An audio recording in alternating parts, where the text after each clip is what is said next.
we talk about being all in and choosing to give everything in your life to God, I would say my missions trip to Brazil in 2012, I was in middle school, 12 or 13 years old, and we went to this orphanage called Chain of Love. I left Brazil feeling like I need to do this for the rest of my life.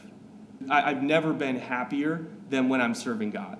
And so I think that was kind of the moment where I thought, I need to go be a missionary, or I need to go be a pastor, or I just need to give everything to serve God. There are those dramatic moments, right, the highs, but then God is also in the quiet moments.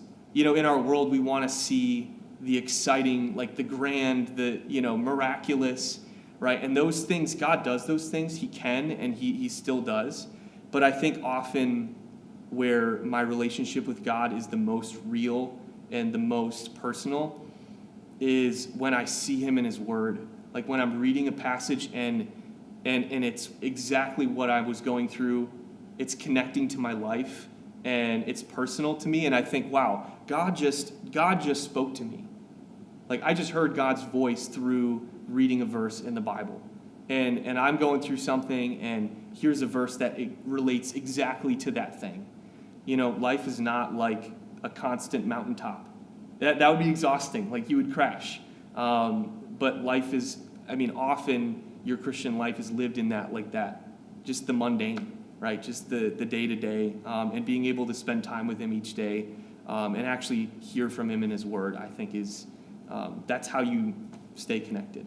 Psalm 27, verse 4 is the verse that I feel like I've consistently looked back on. And it's, one thing have I asked of the Lord that I will seek after, that I may dwell in the house of the Lord all the days of my life, to gaze upon the beauty of the Lord and to inquire in his temple. I get excited and passionate about way too many things in life.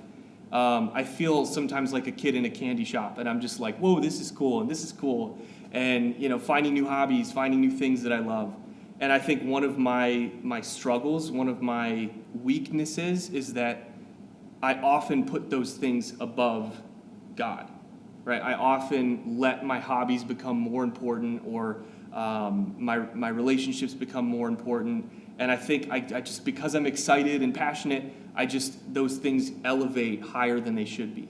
And so here's David, and he's saying one thing that I want is just to be with God, to gaze upon his beauty, to see him, to sit and learn in his temple, to just be in his presence. Like that, to me, that is the verse that's been most impactful, because it's helped me to go, okay, all these things are wonderful, rock climbing and coffee and all these like hobbies and things, and my relationships, my wife, all these things in life are blessings, and they're from God and they're gifts, but they are not the ultimate thing, right? The ultimate thing is the one who gave those gifts.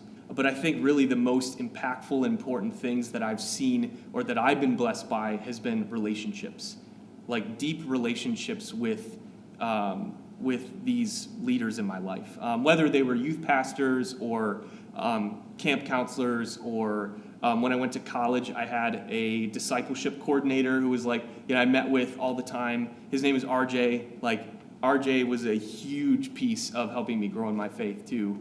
But the relationships that I had with them were, I think, the biggest, the biggest blessing. And that's, honestly, I think that's where I thrive in youth ministry, and what I love the most about youth ministry is building connections and relationships with people. And I love to make memories, right?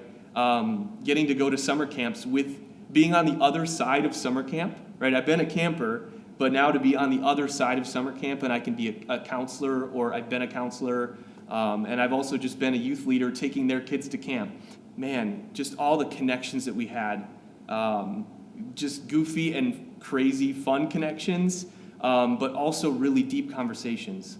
Like, I think having small group time with the guys in the dorm and talking about real struggles, talking about how to be a Christian in a school where you don't know a lot of other Christians, right? How to not strive to fit in and just be a part of the culture, right? How to stand out, how to be a witness for your faith, how not to give in to peer pressure and sin.